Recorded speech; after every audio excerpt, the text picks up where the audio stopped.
নবীজির পিতাকে জবেহ করার ঘটনা। একদিন হঠাৎ মক্কা নগরীতে প্রচন্ড ঝড় বৃষ্টি শুরু হলো। ঝড় বৃষ্টির প্রবল দাপটের কারণে মক্কা নগরীর আবে জমজম কূপটি পানিতে পরিপূর্ণ হওয়ায় জমজম কূপ থেকে পানি ওঠা বন্ধ হয়ে গেল। তারপরে মক্কা নগরীতে প্রবল আকারে পানির সংকট দেখা দিল। কোথাও কোনো পানির চিহ্ন মাত্র নেই।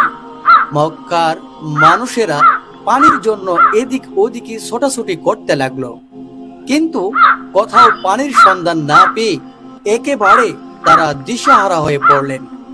শিশু, যুবক, বৃদ্ধ সবাই পানির জন্য অসুস্থ হয়ে পড়লেন। তৎকালীন সময়ে মক্কা নগরীর নেতা ছিল হযরত রাসূলুল্লাহ সাল্লাল্লাহু আলাইহি ওয়াসাল্লামের দাদা অর্থাৎ আব্দুল মুত্তালিব। পানির সংকটের জন্য দিশাহারা হয়ে তারা সবাই তাদের নেতা আব্দুল মুত্তালিবের কাছে উপস্থিত হলেন। আব্দুল মুত্তালিবের কাছে উপস্থিত হয়ে সবাই তাকে বললেন, আপনি আমাদের নেতা, আপনি যেভাবেই হোক আমাদের পানির ব্যবস্থা করুন। আপনি জমজম কূপ থেকে পানি উত্তোলন করার ব্যবস্থা করে দিন।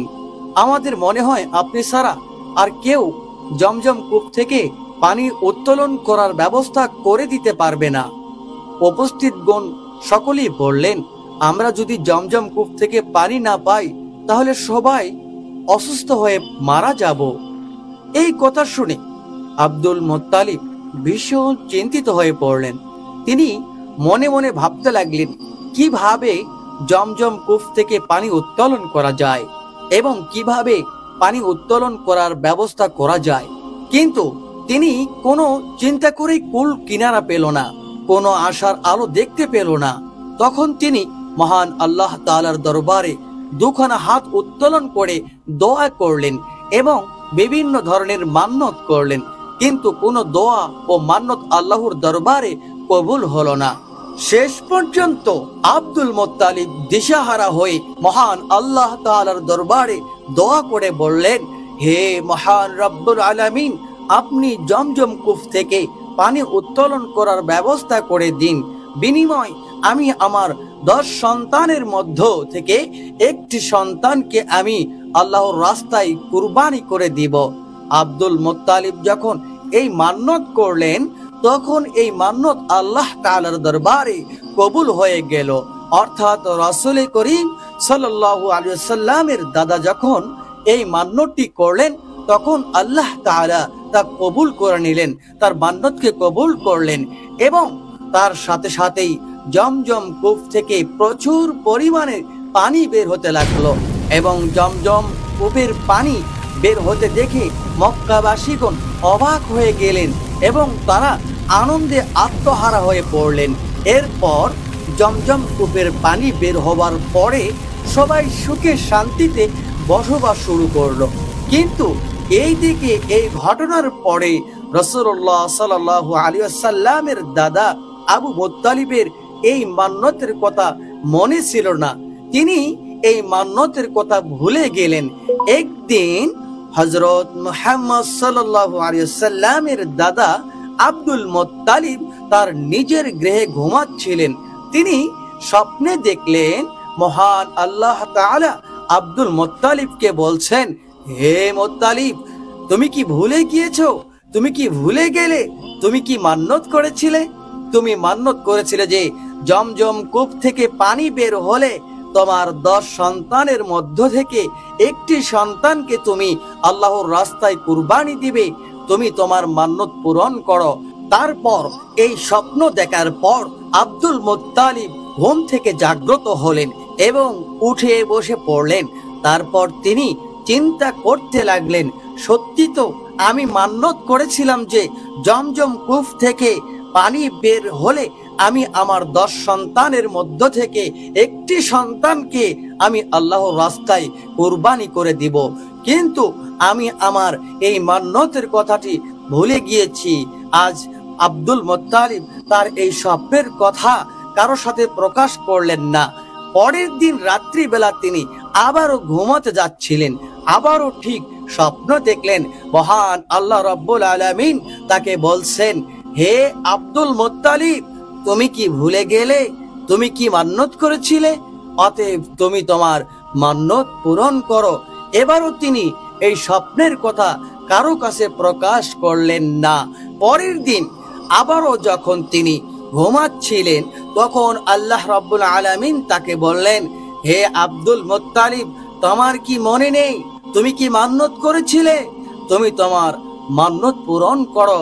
তুমি তোমার 10 সন্তানের মধ্য থেকে একটি সন্তানকে আল্লাহর রাস্তায় জবাই করে দাও।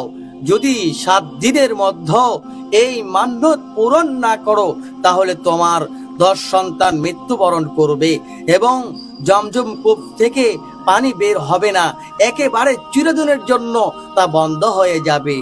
এরপর আব্দুল মুত্তালিব স্বপ্ন দেখার পরে ভয়ে কাঁপতে কাঁপতে চিন্তা করতে লাগলেন যে তিনি কি করবেন। কিছুই তার বুঝে আসছে না, কারণ তার 10 সন্তানের মধ্য থেকে কাকে তিনি জবাই করবেন এটাই তিনি বুঝে উঠতে পারছেন না। পরের দিন সকাল বেলা আব্দুল মুত্তালিব তাওরাত পণ্ডিতদেরকে ডাকলেন। তাওরাত পণ্ডিতরা আব্দুল মুত্তালিবের কাছে আসলেন।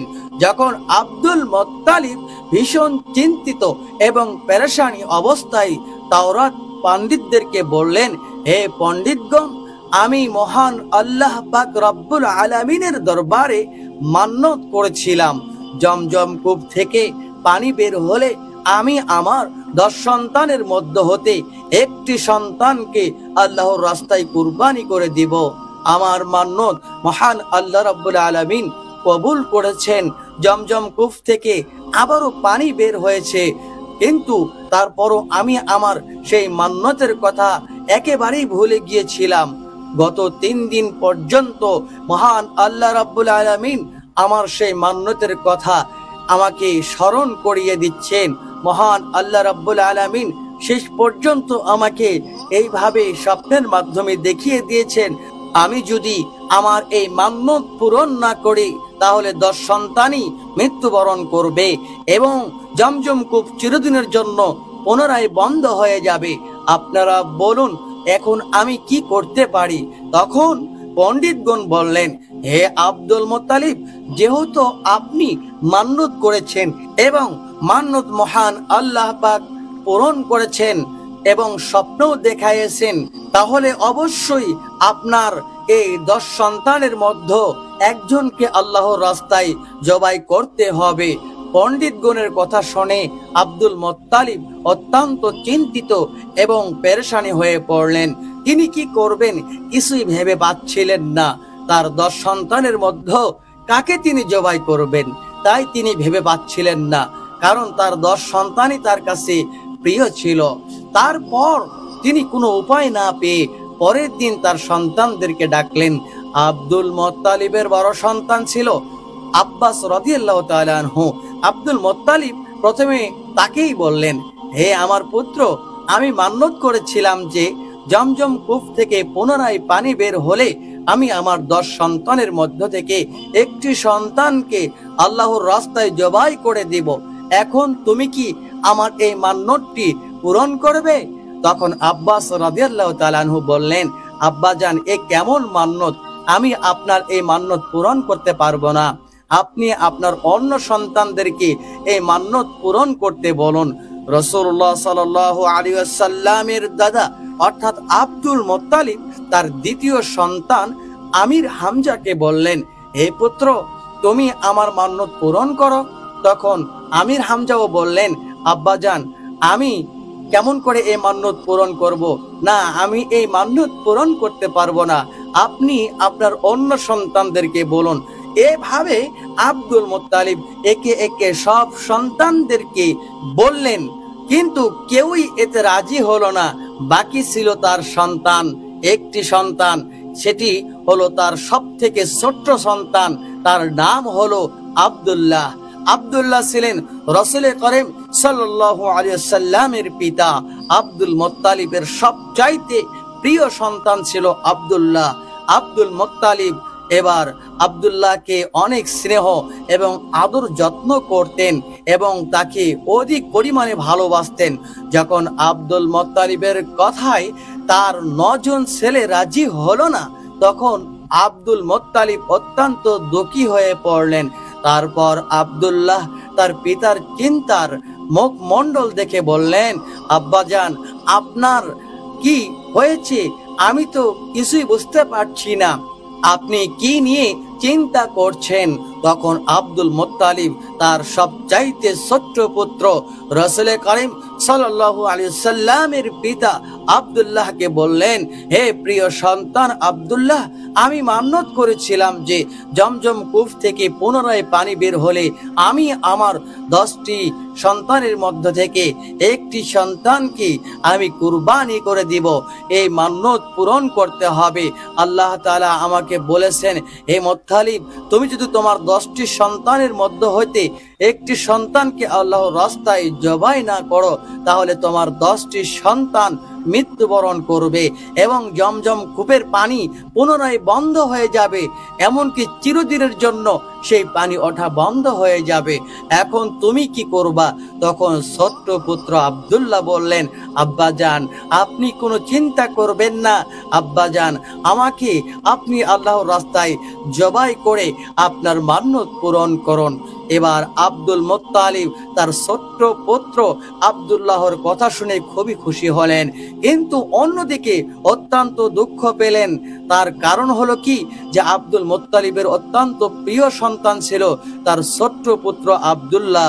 প্রিয় সন্তান হারানোর ব্যথা তার হৃদয়ে বইতে লাগলো, কিন্তু ছোট্ট পুত্র আব্দুল্লাহকে জবাই করা ছাড়া আব্দুল মুত্তালিবের আর কোনো উপায় ছিল না।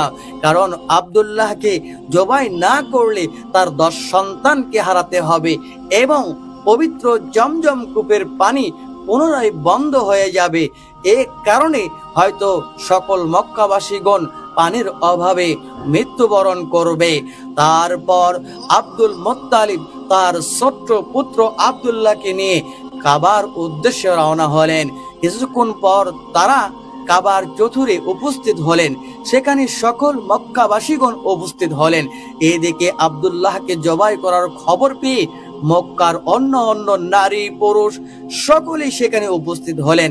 সেখানে যে সকল নারীরা উপস্থিত ছিল তার মধ্যে একজন ছিলেন ওরাকা বিন নওফেলের কন্যা মরিয়ম। ওরাকা বিন নওফেল ছিলেন তৎকালীন তাওরাত কিতাবের পণ্ডিত। তার কন্যা ছিল মরিয়ম। মরিয়ম তাওরাত কিতাবের খুবই পারদর্শী ছিলেন। তিনি জানতেন, তাওরাত গ্রন্থে লেখা ছিল যে আব্দুল্লাহর ওরসেই জন্মগ্রহণ নেবে আখেরি নবী হযরত মুহাম্মদ মুস্তাফা সাল্লাল্লাহু আলাইহি ওয়াসাল্লাম। তাই তিনি আব্দুল্লাহকে জবাই করতে মানা করলেন। কোনো মতেই আব্দুল্লাহকে জবাই করতে দিতে চাইলেন না তিনি। তিনি আব্দুল মুত্তালিবকে বললেন, আব্দুল্লাহকে কোনো মতেই জবাই করা যাবে না, কারণ তাওরাত কিতাবে লিখিত আছে এই আব্দুল্লাহর ওরসে জন্মগ্রহণ নেবে আখেরি নবী হযরত মুহাম্মদ সাল্লাল্লাহু আলাইহি ওয়াসাল্লাম। কারণ তাওরাত কিতাবে লিখিত আছে এই আব্দুল্লাহর ওরসেই জন্ম নেবে আমাদের মহানবী সাল্লাল্লাহু আলাইহি ওয়াসাল্লাম। তারপরে রাসূল করিম সাল্লাল্লাহু আলাইহি ওয়াসাল্লামের দাদা আব্দুল মুত্তালিব মরিয়মকে বললেন, আমি মান্যত করেছিলাম যে জমজম কূপ থেকে পানি পুনরায় উত্তোলন হলে আমি আমার 10 সন্তানের মধ্য থেকে একটি সন্তানকে আল্লাহর রাস্তায় কুরবানি করে দেব, জবাই করে দেব। সেই অনুযায়ী এখন যদি 10 সন্তানের মধ্য থেকে একটি সন্তানকে আমি জবাই না করি, তাহলে আমার 10 সন্তানকে মৃত্যুবরণ করতে হবে এবং জমজম কূপ থেকে আবারও পানি ওঠা বন্ধ হয়ে যাবে। তখন মরিয়ম বললেন, যাই হোক না কেন, আব্দুল্লাহকে কোনো মতেই জবাই করা যাবে না। বিনিময়ে এই মক্কা নগরীতে রক্তের বন্যা বয়ে যাবে, তবুও আমরা আব্দুল্লাহকে জবাই করতে দিব না। মরিয়ম বললেন, প্রয়োজনে আপনি আপনার অন্য সন্তানদের মধ্য থেকে যে কোনো একটিকে আপনারা জবাই করেন। মরিয়মের সঙ্গে সঙ্গে সকল মক্কাবাসীগণ বলে উঠল, আমরা কোনো মতেই আব্দুল্লাহকে জবাই করতে দিব না। অপরদিকে অন্যান্য মক্কাবাসীগণ বলল, আমরা যদি আব্দুল্লাহর চেহারা দেখে ব্যবসায় বা সফরে যাই তখন আমাদের ব্যবসা ভালো হয়।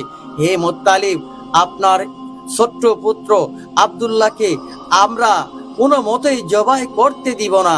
তারপর আব্দুল মুত্তালিব কোনো উপায় দেখতে না পেয়ে শেষ পর্যন্ত তাওরাত পণ্ডিতদের কাছে আবারও চলে গেলেন এবং সমস্ত ঘটনাগুলি তাদেরকে খুলে বললেন। তখন তাওরাত পণ্ডিত তার প্রশ্ন শুনে বললেন, আপনি এখন গিয়ে লটারির ব্যবস্থা করুন। এখন এক লটারিতে উটের নাম লিখুন, অপর লটারিতে আপনার ছোট্ট পুত্র আব্দুল্লাহর নাম লিখুন। এই লটারিতে যার নাম উঠবে তাকে আপনি আল্লাহর রাস্তায় জবাই করে দিবেন। তারপর সকল মক্কাবাসীর সামনে আব্দুল মুত্তালিব লটারির ব্যবস্থা করলেন। সেখানে উটের নাম লেখা হলো এবং আব্দুল্লাহর নাম লেখা হলো। এই দুইটি কাগজ তারা একটি পাত্রের ভিতরে দিয়ে দিল। যখন পাত্রের ভিতর থেকে কাগজটি তুলল তখন দেখা গেল আব্দুল্লাহ তার নাম উঠল।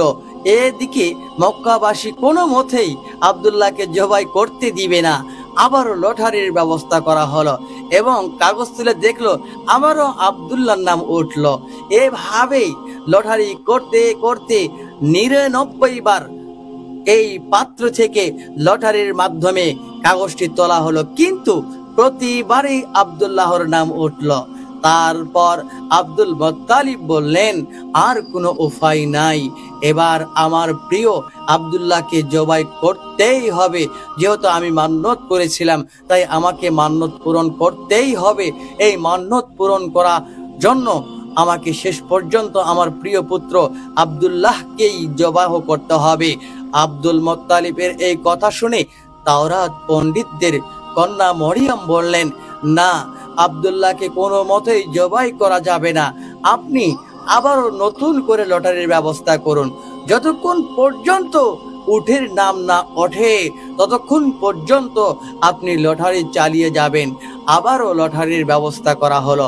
একদম শেষ পর্যন্ত শেষ পর্যায়ে অর্থাৎ 100 বারের পর এই লটারিতে উটের নাম উঠল। এবার সকল মক্কাবাসীগণ আনন্দে আত্মহারা হয়ে উঠল। অন্যান্য সকলেই খুশি হলো, কারণ তাদের প্রিয় আব্দুল্লাহকে আর জবাই করতে হবে না। এই ভেবে সবাই খুশিতে আত্মহারা হয়ে উঠল। তারপর আব্দুল মুত্তালিব অত্যন্ত খুশি হয়ে 100টি উট আল্লাহর রাস্তায় জবাই করে দিল।